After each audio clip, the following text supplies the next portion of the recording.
নমস্কার সকল দর্শককে আজকের ইউটিউব চ্যানেলের অনুষ্ঠানে স্বাগত জানাচ্ছি।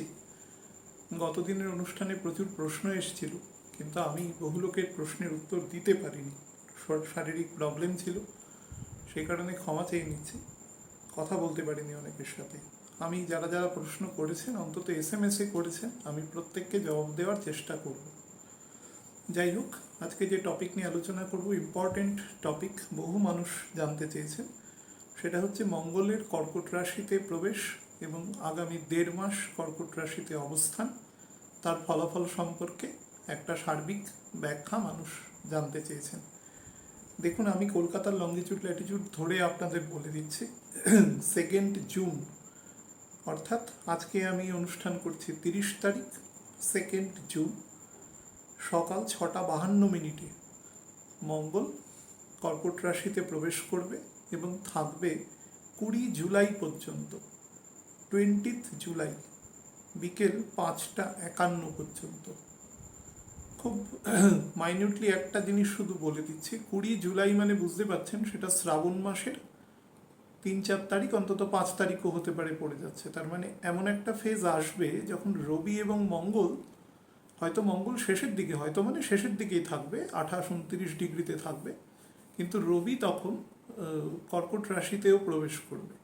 এমন একটা সিচুয়েশন আসবে যখন সিংহ লগ্নের লগ্নাধিপতি দ্বাদশে থাকবে, রাজ্যকারী প্ল্যানেট দ্বাদশে থাকবে তার, এবং সব থেকে যেটা বড় ব্যাপার, তার সেনাপতি দ্বাদশে থাকবে এবং নিজেকে রাজাকে নিয়ে থাকবে। সেই টপিকটা নিয়ে আমি ফার্দারেন্স অফ ডিসকাশন যখন হবে রবিকে নিয়ে আলাদা করে, তখন সেটা বলবো।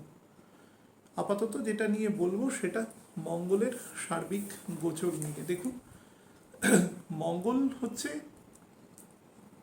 দ্য প্ল্যানেট অফ এনার্জি, অর্থাৎ আমাদের যত মেটেরিয়াল, জৈবিক যে সমস্ত শক্তি আমরা পাই, যত রকম কাজ করার জন্য শক্তির প্রয়োজন হয়, শক্তির উৎস খাদ্য, তো সেই জন্য মঙ্গলকে আমরা নর্মালি খাদ্য বলতে আমরা কি বোঝাই? আমরা তো আগে এসব প্যাকড ফুড বা রান্না বানানো খাবার খেতাম না। ভগবান আমাদের যেভাবে দিত প্রাকৃতিকভাবে আমরা সেভাবেই খেতাম। তো খাবার বলতে যেটা প্রাকৃতিকভাবে পাওয়া যায়, সেই খাবারের সমস্ত উৎস নর্মালি মাটিতে। মঙ্গল হচ্ছে ভূমিপুত্র, তো তার সাথে মাটিতে উদ্ভূত সমস্ত রকম যে শাক সবজি, যত ফল মূল যা আছে, যা সব কিছুই মাটিতে হচ্ছে। তো সেই মাটি থেকে উদ্ভূত সমস্ত কিছুই হচ্ছে মঙ্গল, কারণ তার সাথে এনার্জি ডাইরেক্টলি যোগ আছে, অন্তত এটা ন্যাচারাল।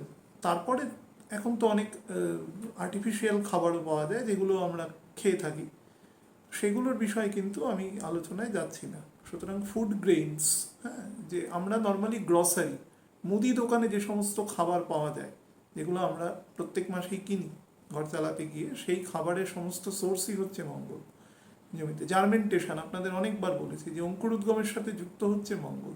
শুধু মঙ্গল নয়, রবিও যুক্ত, বৃহস্পতিও যুক্ত, চন্দ্রও যুক্ত, কিন্তু মঙ্গল কিন্তু ওখানে একটা মেন টেম্পারেচার কন্ট্রোলার হিসাবে কাজ করে। রবি তো ডাইরেক্ট কাজ করে না, রবির কাজটা মঙ্গল করে, মঙ্গলকে দিয়ে করায় রবি। তো মঙ্গল হচ্ছে অ্যাকচুয়ালি, যেটা প্রথমেই বললাম, সেগুলো ব্যতি রেখে সেনাপতি, এনার্জি, সমস্ত ইঞ্জিনিয়ারিং স্কিলস যত আছে, স্পেশালি যে সমস্ত ইঞ্জিনিয়ারিং স্কিলগুলো অনেকটা মেকানিক্যাল বা ধরুন একদম কমিউনিকেশনের সাথে যুক্ত, সেই ধরনের, সেখানে বুধও আছে, সেখানে শুক্রও আছে, সেখানে মঙ্গলও আছে।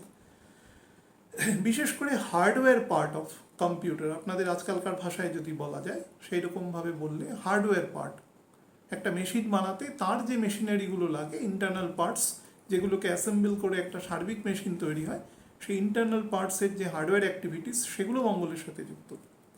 অ্যাক্সেলারিয়েশন, অর্থাৎ ত্বরণ, মানুষের গতি যখন আস্তে আস্তে বাড়ছে, যখন ত্বরণ হচ্ছে, সেটা মঙ্গলের সাথে যুক্ত। ইলেকট্রিসিটি, পাওয়ার, এনথুজিয়াজম, হ্যাঁ, আমাদের অ্যারোগেন্স, ঔদ্ধত্য, মোটিভেশনাল ফোর্স, ঔদ্ধত্যর সাথে মোটিভেশনাল ফোর্স, বহু লোক আছে সে ঔদ্ধত্যটাকে মানুষের কল্যাণেও কাজে লাগায়, তার পজিশন অফ প্ল্যানেটসের উপর ডিপেন্ড করে সেটা সে ইউটিলাইজ করতে পারেন সেই সকল ব্যক্তি। ফেয়ারলেসনেস, মঙ্গলের মধ্যে একটা অদ্ভুত ধরনের ভয়হীনতা থাকে, অর্থাৎ ডোন্ট কেয়ার, আমি কাউকে পরোয়া করি না, এবং অনেকটা নাস্তিকতাও থাকতে পারে অনেক ক্ষেত্রে। তো অবস্টিনেন্স, এক ধরনের জেদ, কোনো কিছুর সাথে লেগে থাকার প্রবণতা, জার্মেন্টেশন আগেই বলেছি, উইল ফোর্স, কারেজ, একগুয়ে মনোভাব, কোনো কাজের সাথে স্টিক করে থাকার প্রবণতা, বারবার ব্রেক অফ পেশেন্স হবে কিন্তু তা সত্ত্বেও সেই কাজটার সাথে লেগে থাকার একটা প্রবণতা থাকবে। এই মঙ্গলকে আমরা অনেক রকম ফেজে, দেখুন অ্যাকচুয়ালি আলোচনাটা করতে হতো যখন মঙ্গল পুনর্বসু নক্ষত্রে প্রবেশ করেছে, তার মানে যখন 20 ডিগ্রি মিথুন রাশিতে ক্রস করেছে তখন থেকে আলোচনাটা করলে বেটার হয়। কিন্তু নর্মালি আমরা তো ঘর হিসাবে আলোচনা করি, তো সেই হিসাবে কর্কট রাশিতে প্রবেশ করার থেকে আলোচনা করছি। দেখুন এখন যে মঙ্গল অবস্থান করবে না, এই মঙ্গল কিন্তু শনি এবং কেতু দ্বারা পরিবেষ্টিত থাকবে। অর্থাৎ এখান থেকে কেতু যেখানে অবস্থান করছে, যদি উল্টো দিক থেকে ধরেন তাহলে 5, যদি সোজা দিক থেকে ধরেন তাহলে 9 নম্বর। কেতুর দৃষ্টি নিয়েও প্রচুর কথা আছে, কিন্তু ইনফ্লুয়েন্স আছে। তো তার 5th বা 9th পজিশনে মঙ্গল অবস্থান করছে এবং স্যাটার্নের একেবারে ডাইরেক্ট অবস্থান করছে। এবং মঙ্গল এখানে প্রবেশ করি, মঙ্গলের যেহেতু অদ্ভুত আছে একটা দৃষ্টি, সপ্তম এবং অষ্টম দুটো দৃষ্টি পরপর আছে, সুতরাং মঙ্গল একদম সরাসরি শনিকে দৃষ্টি দেবে। অর্থাৎ শনি মঙ্গল যেহেতু সমসপ্তমে দৃষ্টি বিনিময় থাকবে, তার সাথে মঙ্গলের অষ্টম দৃষ্টি বৃহস্পতির ওপরেও পড়বে। তো এটাও একটা, কিন্তু বৃহস্পতির কিন্তু 6th পজিশনে মঙ্গলের পোস্টিং থাকবে। এবং সব থেকে যেটা বড় ব্যাপার, মঙ্গল এখানে নিচ হয়ে যায়, আমরা সবাই জানি। নিচ হয়ে যাওয়া নিয়ে আপনাদের আমি অনেকবার বলেছি যে নিচস্থ প্ল্যানেট বলতে কখনো বুঝবেন না যে প্ল্যানেট বলহীন, তাহলে কিন্তু বলহীন কথাটাই ব্যবহৃত হতো। ব্যবহৃত যখন হচ্ছে না বলহীন, তার মানে বলহীন নয়। নিচস্থ মানে তার যেটা অ্যাকচুয়াল কাজ করা দরকার সেটা না করে সে অন্যরকম কিছু কাজ করবে, বা কিছু জায়গায় রিমেইনস সাইলেন্ট, হ্যাঁ, চুপ করে থাকবে। তার মানে কিন্তু বলহীন নয়, চুপ করে থাকা মানে বলহীন নয়। বলহীন একটা বিশেষ অবস্থা, সেটা সব প্ল্যানেট, সেটা নিজের ঘরেও প্ল্যানেট নবাংশ বিশেষে বা গোচর বিশেষে বলহীন অবস্থায় থাকতে পারে, তার গতির উপরে ডিপেন্ড করে। কিন্তু মঙ্গল কিন্তু কর্কট রাশিতে ঢুকে বলহীন হয় না। বহু লোক সার্বিকভাবে বলার চেষ্টা করে, তো মঙ্গল মানে তো আগুন, ফায়ার, তো ফায়ারকে যদি জলের মধ্যে ডুবিয়ে দেওয়া যায় তো ফায়ার ডুবে যাবে, তো মঙ্গল বলহীন হয়ে যাবে। এটা খুব মোটা দাগের ব্যাখ্যা, অ্যাকচুয়ালি তা নয়। কালপুরুষের যে 4th হাউস সেটা অবশ্যই চন্দ্র। চন্দ্র মানে কি? চন্দ্র মানে হচ্ছে মন, আমাদের মনকে রিপ্রেজেন্ট করে। মন মানে সেটা আমাদের একদম বহিরাগত প্রকৃতি, একেবারে। মঙ্গলও তাই, একদম বহিরাকৃতিগত প্রকৃতি। কিন্তু চন্দ্রের কতগুলো বেসিক প্রপার্টি আছে। চন্দ্র হচ্ছে খুব সফট, টেন্ডার, খুব ডেলিকেট, একটা মাদারলি অ্যাটিটিউড আছে চন্দ্রের মধ্যে। চন্দ্র পুরো ফ্যামিলিকে একটা সুপারভিশন করে সে রক্ষণাবেক্ষণ যেটা বলা যায় আর কি, সেটা করার চেষ্টা করে। চন্দ্র যেটা করে সেটা হচ্ছে লাভ, অ্যাফেকশন, সুখ, প্রাইমারি এডুকেশন, তারপরে হচ্ছে আমাদের মা বা মাতৃস্থানীয় যে সমস্ত ব্যক্তিত্বের সব কিছু 4th হাউস থেকে। এবং আমাদের গৃহ সুখ বা আমাদের বাস্তু সংক্রান্ত যত আলোচনা হয় তার বেসিক ঘর কিন্তু অ্যাসেন্ডেন্ট এবং মঙ্গল, মাথায় রাখবেন। কোনোদিন বাস্তু সংক্রান্ত আলোচনা করিনি, বহু মানুষ প্রশ্ন করে, তো যদি কখনো সময় হয় বা সেই টপিকের উপর একটানা আলোচনা করি তখন বলবো। তো সেই হিসাবে মঙ্গল আমাদের সাদার্ন ফেসকে রিপ্রেজেন্ট করে, দক্ষিণ দিককে রিপ্রেজেন্ট করে। তো মঙ্গল হচ্ছে অ্যাকচুয়ালি, দেখুন আমি মঙ্গলের কোয়ালিটিগুলো বলেছি, আর চন্দ্রের কোয়ালিটিগুলো দেখুন, পুরো বিপরীত ধর্মী কোয়ালিটি। অর্থাৎ মঙ্গল ইজ এ সোলজার, যে সবসময় যুদ্ধ করবে, যে কখনো চুপ করে বসে থাকতে পারবে না। আর চন্দ্র হচ্ছে ধীর, স্থির, নরম, তার মধ্যে কাব্যিক, তার মধ্যে এক ধরনের প্রাইমারি ক্রিয়েটিভিটি, সেকেন্ডারি ক্রিয়েটিভিটি তো প্রচুর রয়েছে। এবং সর্বোপরি সে সমস্ত জায়গায় মিশে থাকতে পারে। জলের প্রকৃতি কি? জলের তো কোনো মানে অ্যাকচুয়ালি তো আকার নেই কোনো, যেখানে রাখবেন সেরকম। কিন্তু মঙ্গল সেরকম নয়, মঙ্গল কারোর সাথে কম্প্রোমাইজ করতে পারে না। মঙ্গল মানে ফাইট, সে লড়াই করতে জানে, লড়াই করে হয় সে ডিফেন্ড করবে। মানে একজন সোলজারের কাজ কি? যে কোনো দেশে সেই দেশকে হয় রক্ষা করা, অথবা সেই দেশের যদি সেই মুহূর্তে পলিসি হয় যে অন্য কোনো দেশকে আক্রমণ করা, তাহলে আক্রমণ করা, অথবা কোনো দেশ আক্রমণ করেছে সেটার যোগ্য জবাব দেওয়া, প্রতিহত করা। তো একজন মঙ্গলের বেসিক প্রকৃতি এটাই। সেই জন্য মঙ্গলকে যদি মানে দেখবেন মঙ্গল 1 এবং 8 নম্বর ঘর, অর্থাৎ চন্দ্রের ঘর 1 নম্বর ঘর থেকে, মেষ রাশি থেকে 4th হাউস, কিন্তু তার 8th হাউস থেকে কিন্তু তাকে দেখুন 9th হাউসে থাকে। সুতরাং সেই হিসাবেও কিন্তু মঙ্গলের সবারই যেহেতু দুটো করে ঘর আছে রবিচন্দ্র ব্যতিরেকে, সুতরাং মঙ্গলের কিন্তু কর্কটের ঘরকে খুব মানে যতই তাকে নিচ বলুক, বরঞ্চ মঙ্গলের যে এক ধরনের ওভার অ্যারোগেন্স, এক ধরনের সব কিছুতে তর্ক করার একটা বাতি, ঝগড়া করা, ঔদ্ধত্য, মেজাজ, হ্যাঁ, এবং সেটা সবসময় একটা ডমিনেটিং টাইপের। কারণ রবি তার সেনাপতিকে দিয়ে শাসন করে, তাতে সেনাপতি কীরকম হবে? সেনাপতি তো আর মৃদুভাষী হবে না, তাহলে শাসনটা হবে কি করে? তো রাজার যে সেনাপতি থাকবে, যিনি কমান্ডার ইন চিফ থাকবে, তাকে তো দণ্ডমুণ্ডের কর্তাই হতে হবে। রাজা তো নিজে গিয়ে আর কাজটা করবে না। তো তাকে সেই রকম প্রকৃতি দেওয়া আছে। সেই প্রকৃতির একজন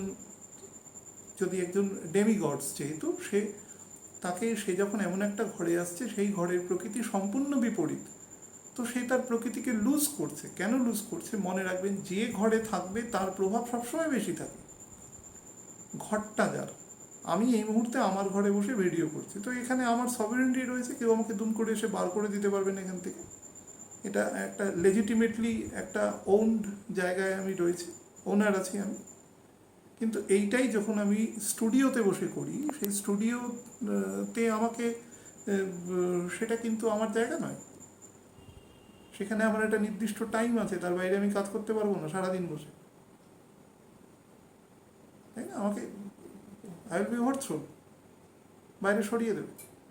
ঠিক সেরকমই যে ঘরে যখন থাকবেন সেই ঘরের প্রকৃতি আপনার কাজ করবে। আপনি যখন চন্দ্রের ডোমেইনের মধ্যে ঢুকে গেছেন এবং দুটো বড় বড় নক্ষত্র ক্রস করছেন, পুনর্বসু এবং পুষ্যা, সুতরাং আপনি কিন্তু তখন ফুল অ্যাম্বিয়েন্স চন্দ্র, শনি, বৃহস্পতি এবং তাদের সাথে কিছুটা দৃষ্টি, শনির সাথে তো পুরোপুরি রয়েছে, বৃহস্পতির সাথেও একপাক্ষিক দৃষ্টি রয়েছে।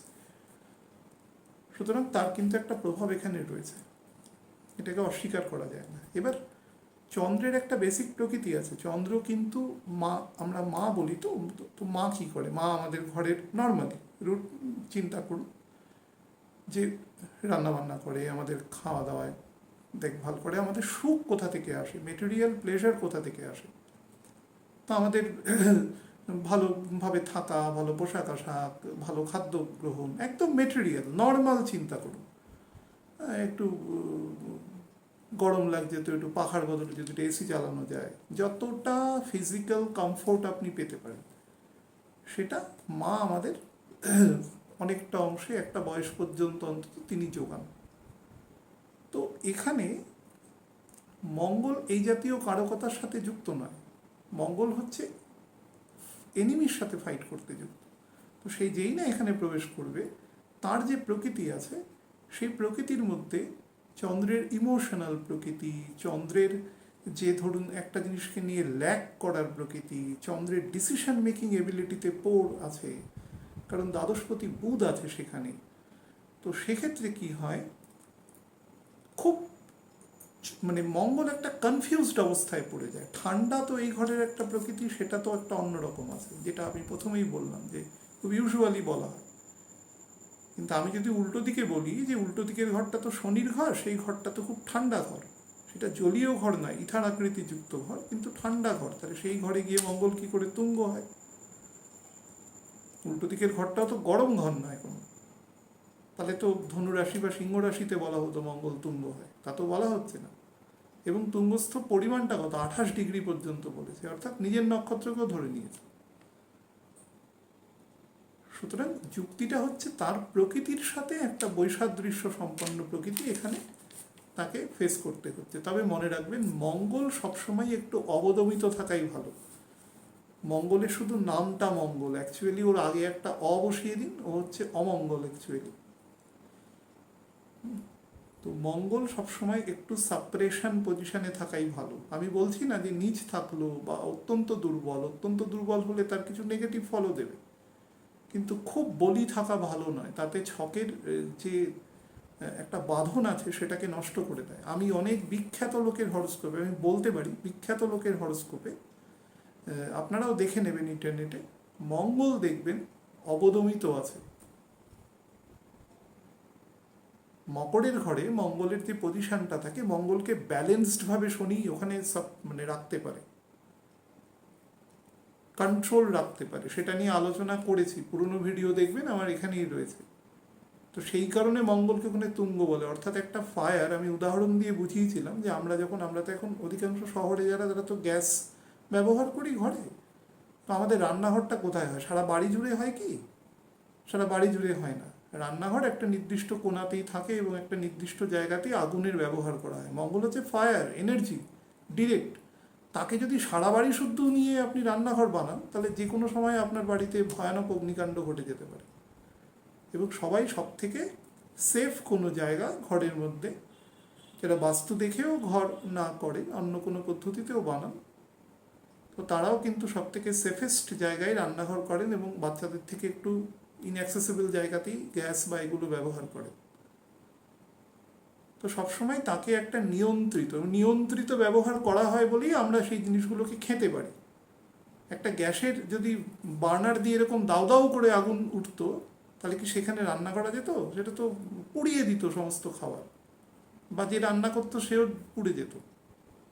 সেই জন্য এনার্জির ব্যবহার সবসময় নিয়ন্ত্রিত থাকা উচিত। সবকটা প্ল্যানেটারি এনার্জি আছে, কিন্তু মঙ্গলের এনার্জিটা খুব এক্সপ্লিসিট এনার্জি। সেই কারণে মঙ্গলকে কিছুটা সাপ্রেসিভ থাকা ভালো। মঙ্গল কর্কট রাশিতে খুব খারাপ ফল দেয় না। আমি বহু বিখ্যাত লোকের মানুষের দেখেছি কর্কট রাশিতে রয়েছে কিন্তু খারাপ ফল, ইভেন লগ্নপতি হিসাবেও রয়েছে, মেষ রাশি তার লগ্ন রয়েছে বা বৃশ্চিক রাশি তার লগ্ন রয়েছে, নিচ আছে কিন্তু খারাপ ফল দেয়নি। মানে একদম প্র্যাকটিক্যাল বলছি, দশাতেও খারাপ ফল দেয়নি। তো যাই হোক, এখানে মঙ্গল যেটা করে, মঙ্গলের 4 রকম পজিশন আছে। ফার্স্ট যে পজিশনটা থাকে সেখান থেকে আমাদের সেন্ট্রাল নার্ভাস সিস্টেমকে দেখার চেষ্টা করে, অর্থাৎ মেষ রাশির যেটা, সেখান থেকে মঙ্গল আমাদের নার্ভকে নিয়ন্ত্রণ করে। একদম আমাদের মাথার মধ্যে যে সেন্ট্রাল নার্ভাস সিস্টেম আছে, সিপিইউটা আমাদের রয়েছে, তাকে নিয়ন্ত্রণ করার চেষ্টা করে। দ্য সেকেন্ড ফেজ যেটা, সেটা 4th হাউস, অর্থাৎ আমরা যদি কেন্দ্রগুলোকে নিয়ে আলোচনা করি, তো 4th হাউস থেকে মঙ্গল যেটা করে, সেটা মঙ্গল কিছুটা প্রতিরোধমূলক কাজকর্ম করার চেষ্টা করে, এক ধরনের প্রতিরোধ করার চেষ্টা করে, যেটা এখানে থেকে মঙ্গল করবে। অর্থাৎ মঙ্গলের মধ্যে এত ঊর্জা রয়েছে, এত তেজ রয়েছে, যে মঙ্গল চন্দ্রের সম্পূর্ণ জলকে শুষে নিতে পারে। দেখবেন যে যখন 2024 সালে সম্ভবত কর্কট রাশিতে এসে মঙ্গল বকরি হবে, 2024-এর শেষে বা 25-এর শুরুর দিকে, যদি সেই অবস্থায় সব কিছু ঠিক থাকে, নিশ্চয়ই আলোচনা করা হবে সেটা নিয়ে।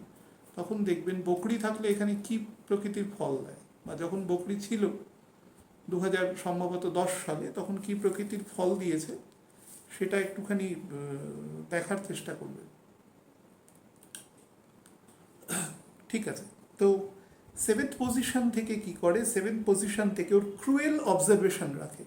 মঙ্গলের দৃষ্টি সবসময় ক্রুয়েল, কারণ তার ক্রুয়েল মানে কি, তার দৃষ্টিতে তেজ আছে। আমি বারবার বলছি, এক্সপ্লিসিট মানে কি, যেটা বাইরে থেকে বোঝা যায়।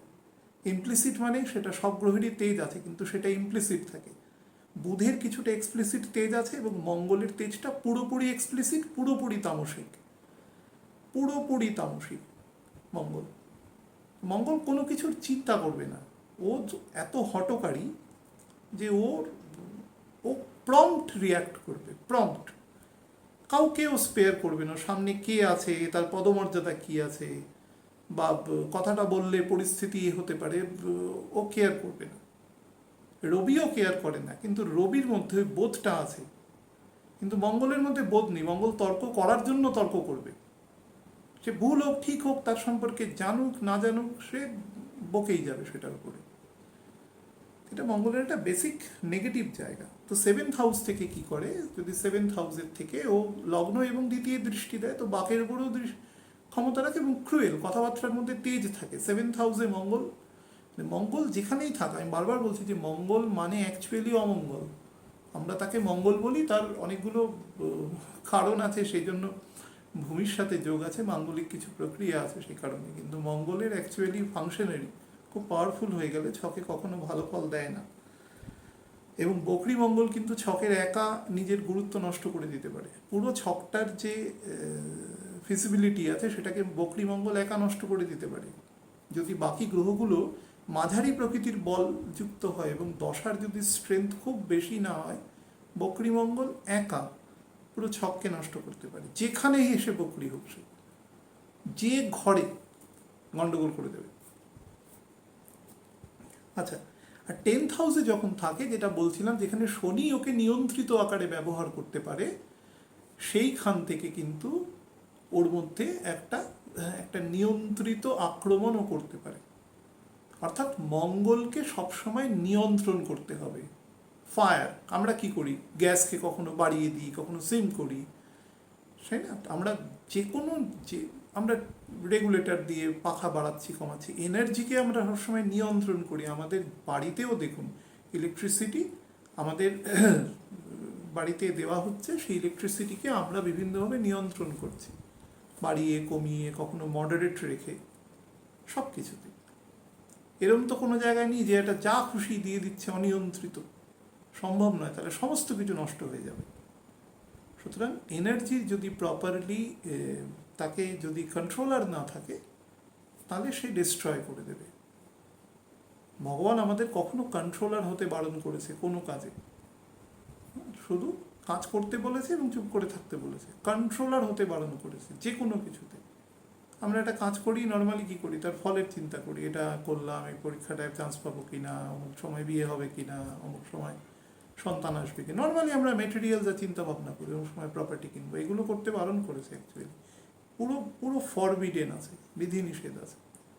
কারণ যখনই আমরা ওটা করার চেষ্টা করব, আমরা আস্তে আস্তে মঙ্গলের অ্যাম্বিয়েন্সের মধ্যে চলে যাব। আর মঙ্গলের অ্যাম্বিয়েন্সে চলে গেলেই আপনার মধ্যে অহংকারের জন্ম নেবে। একদম স্পেসিফিক। মঙ্গল হচ্ছে পুরোপুরি তামসিক, শুক্রও তামসিক, কিন্তু শুক্রের মধ্যে কিছু রাজসিক গুণও আছে। মঙ্গলের মধ্যে রাজসিক গুণ আছে, কিন্তু সেটা খুব কম। শুধু ওই রাজ আজ্ঞাটুকু নেওয়ার জন্য যতটুকু গুণ থাকার দরকার হয়। মঙ্গলের মধ্যে মারাত্মক ইনসাবঅর্ডিনেশন আছে। রবিবাদে মঙ্গল এবং স্যাটার্নের নিয়ন্ত্রণবাদে মঙ্গল কাউকে গুরুত্ব দেয় না। বহু জায়গায় বইতে লেখা থাকবে, দেখবেন বৃহস্পতি মঙ্গল একসাথে থাকা খুব ভালো, অমুক যোগ তমুক যোগ। আমি বহু ছক দেখেছি এরকম অবস্থায়, ভালো ফল দেয় না, ক্ষেত্র বিশেষে তো ভালো ফল দেয়ই না একেবারে। তো যাই হোক, তো 10th জায়গা থেকে সে কি করে, সেই জায়গার উপরে একটা নিয়ন্ত্রিত আক্রমণ করে সে পরিস্থিতিকে সুরক্ষিত করে। আমাদের যে শরীরের যে গঠন, যারা বডি বিল্ডার হয়, অ্যাথলেট হয়, যারা স্পোর্টসম্যান হয়, সমস্ত কিছু মঙ্গলের কারকতা। মঙ্গল মানে ঊর্জা। একটা ঘোড়া যখন দৌড়াচ্ছে, তার প্রচুর ঊর্জার প্রয়োজন হচ্ছে, আমরা হর্স পাওয়ার বলি। তো সেই হিসাবে আমরা যখন দৌড়াই বা যে কোনো শক্তির যেখানে প্রদর্শন হচ্ছে, সেখানে মঙ্গল রয়েছে। এবং ডিরেক্টলি যেটা শক্তি দিয়েই কোনো কিছু নির্ণীত হচ্ছে, সেখানে মঙ্গল রয়েছে। তার সাথে অন্যান্য প্ল্যানেটও রয়েছে, তার প্রয়োজন অনুসারে যতটা থাকা দরকার ততটা। এবার এখানে কি হয়, এখানে এসে মঙ্গলের মধ্যে এক ধরনের ইমোশনাল অ্যাটিটিউড, মানে একজন সোলজার, তাকে গিয়ে বলছে যে তুমি সন্তানকে পালন করো। সে তো ওই কাজটা করে হ্যাবিচুয়েশন তার নয়, তার কাজ হচ্ছে হয় ট্রিগারে চোখ রেখে বসে থাকা, এনিমি দেখলেই তাকে উড়িয়ে দেওয়া, পরিষ্কার ব্যাপার, দেশকে রক্ষা করা, এটাই তার কাজ, বা তাকে ডিটেইন করা। অর্থাৎ তাকে তার ধর্মের বিপরীত ধর্মী কাজ করতে বলা হচ্ছে, রক্ষণাত্মক কাজ। এবং সেটাও কিন্তু বর্ডারে দাঁড়িয়ে নয়, বাড়িতে এসে বলছে। কালপুরুষের 4th হাউস হচ্ছে হোম, বাড়ি, সেখানে এসে বলছে তুমি বাড়ির কাজ করো, রক্ষণাত্মক কাজ করো। সেই কারণে মঙ্গল এখানে এসে আমরা তাকে নিজ বলে থাকি বা অনেক কিছু বলে থাকি। এখানে যেটা হয়, ইমোশনাল করে দেয়। লাংস আমাদের এখন যেটা নিয়ে সব থেকে বেশি প্যান্ডেমিক চলছে, লাংসের প্রবলেম করে, থ্রটে সমস্যা করে, গলায়, আমাদের ভয়েসের ক্ষেত্রে গন্ডগোল করে, এবং মানে প্রপার্টি রিলেটেড প্রবলেম তৈরি করে। বাড়ির মধ্যে যদি শরিকি বাড়ি হয়, তাহলে গৃহদ্বন্দ্ব, কে কোন ঘরে থাকবে, কোন অংশটা নেবে, সেই নিয়ে প্রবলেম শুরু করে। মঙ্গলের ব্যাপারটাই হচ্ছে টার্বিউলেন্স। মঙ্গল একা চুপ করে থাকবে না কখনো। ও আইদার আপনাকে বিরক্ত করবে অথবা কোনো কাজে নিয়োজিত রাখবে। ও শান্তি মতন থাকবে না, শান্ত থাকার প্ল্যানেটও নয়।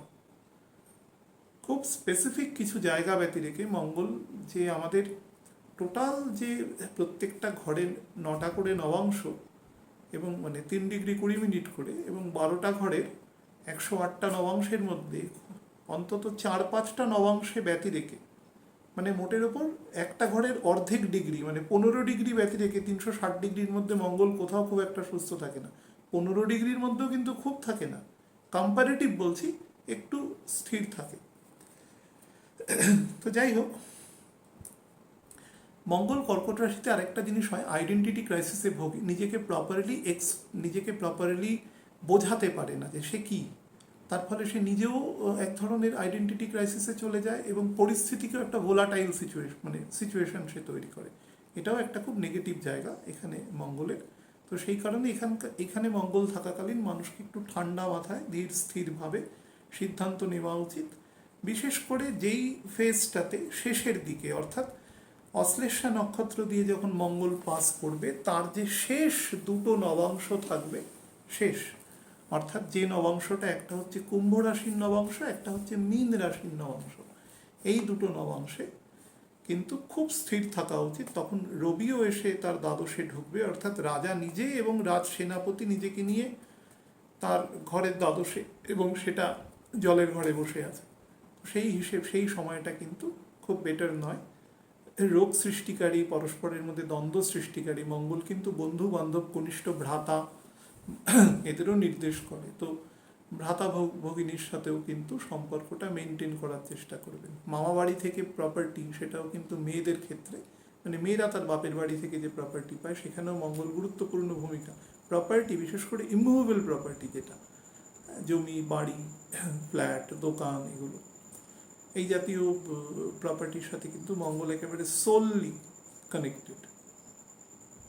তো সেখানেও কিন্তু কিছুটা এফেক্ট করে। এই সময় যদি কোনো সিদ্ধান্ত নিতে হয় তাহলে একটু সময় পার করে তারপরে নেওয়াটাই বেটার, অন্তত অগাস্ট মাসের শুরুর দিকে নেওয়াটাই বেটার।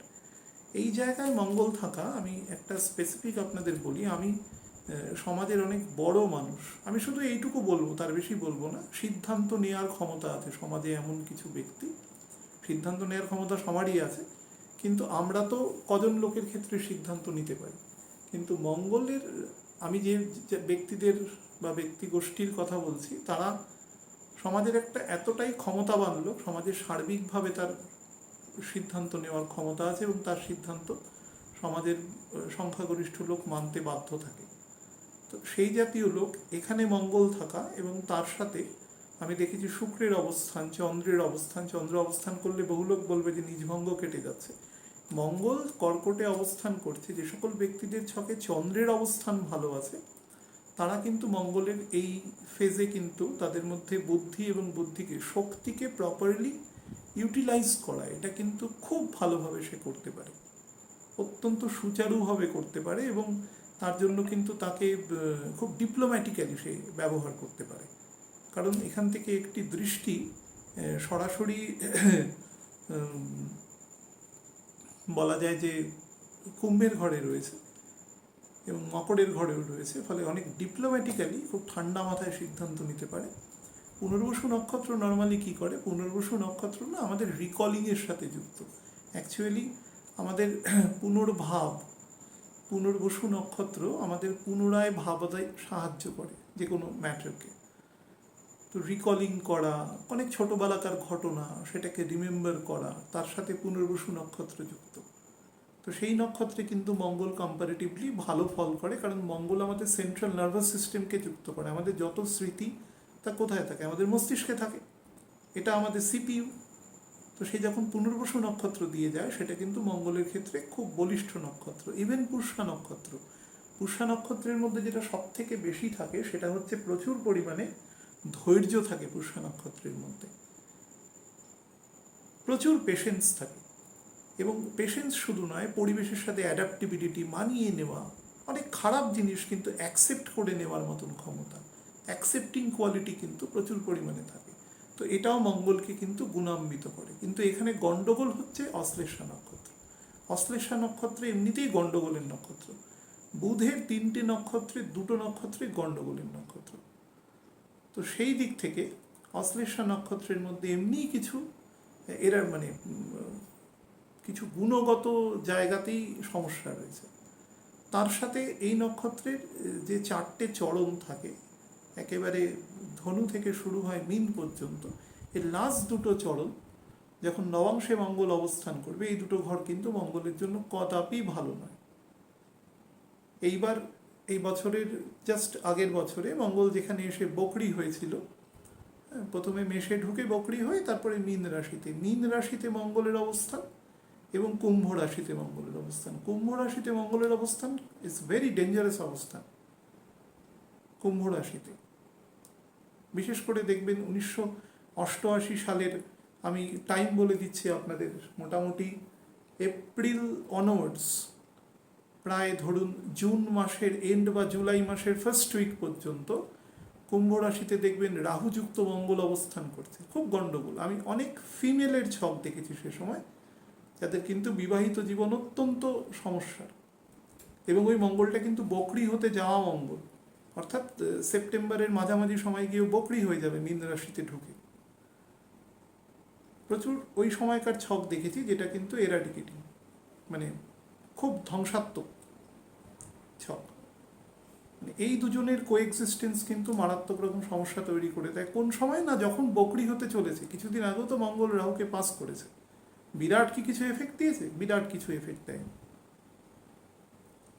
কিছু আগুন লাগানোর ঘটনা ঘটিয়েছে, সামান্য একটু ভূমিকম্পের ঘটনা ঘটিয়েছে, কিছু ল্যান্ডস্লাইড করেছে, কিছু ডিসিশন মেকিং এবিলিটিতে প্রবলেম করেছে, কারণ রবি থেকে 10th হাউস ছিল, তো রবির কর্মের জায়গায় বসেছিল, মানে অহেতুক ঊর্জা নষ্ট হয়েছে, এনার্জি ডিস্ট্রয় হয়েছে, কিন্তু বিরাট কিছু করেনি। কিন্তু ওখানে যদি মঙ্গলটা বকরি হয়ে যেত তাহলে গন্ডগোল করে দিত।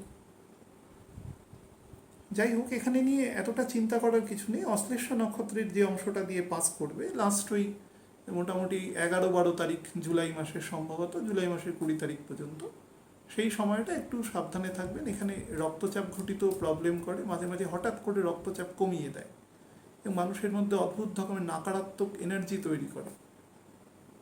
যারা খুব অ্যারোগেন্ট তাদের মধ্যে হঠাৎ করে শুনছে কথা, উল্টো একটা চরিত্র তৈরি করে, আবার মানে টুইঙ্কলিং অফ আইজ, রেগে গেল, এরকম হয়। তার সাথে নার্ভেরও কিছু প্রবলেম করে, এবং শনি দ্বারা দৃষ্ট আছে। যারা যানবাহন চালান বা জলে যাদের কাজে যেতে হয় তারা খুব সাবধানে যাবেন। এমনিতেই এখন প্রচুর বিধিনিষেধ আছে, সেগুলোকে মানবেন, এবং ঠান্ডা লাগানো থেকে কিন্তু খুব সাবধানে থাকবেন। আমি আপনাদের প্রত্যেককে বলেছি যে একটা সার্টেন টাইম পর্যন্ত, অন্তত জুন মাসের শেষ দিক পর্যন্ত ঠান্ডা লাগানো থেকে কিন্তু প্রত্যেকে সাবধানে থাকবেন, কারণ এখন যে প্রবলেমটা চলছে সেটা অনেকটা ঠান্ডা লাগার সাথে তার কিছুটা সামঞ্জস্য আছে। ভালো থাকবেন প্রত্যেকে। আর আবার যে কথাটা বলছি, যে পারলে একটু শেয়ার করবেন, কারণ বহু মানুষ আমাকে ফোন করে বলে ওই একই জিনিস, যে দেখতে পাচ্ছি না, বা আমার নাম চেঞ্জ হয়েছে বলে অনেকে হয়তো মানে তার খুঁজে পাচ্ছেন না, তিনি হয়তো তার সাবস্ক্রাইব করা নেই, তিনি হয়তো নর্মালি দেখেন, এখন হয়তো পাচ্ছেন না, এরকম। তাহলে কি হয়, আমি একটুখানি সেফ সাইডে থাকি আর কি। ভালো থাকবেন প্রত্যেকে।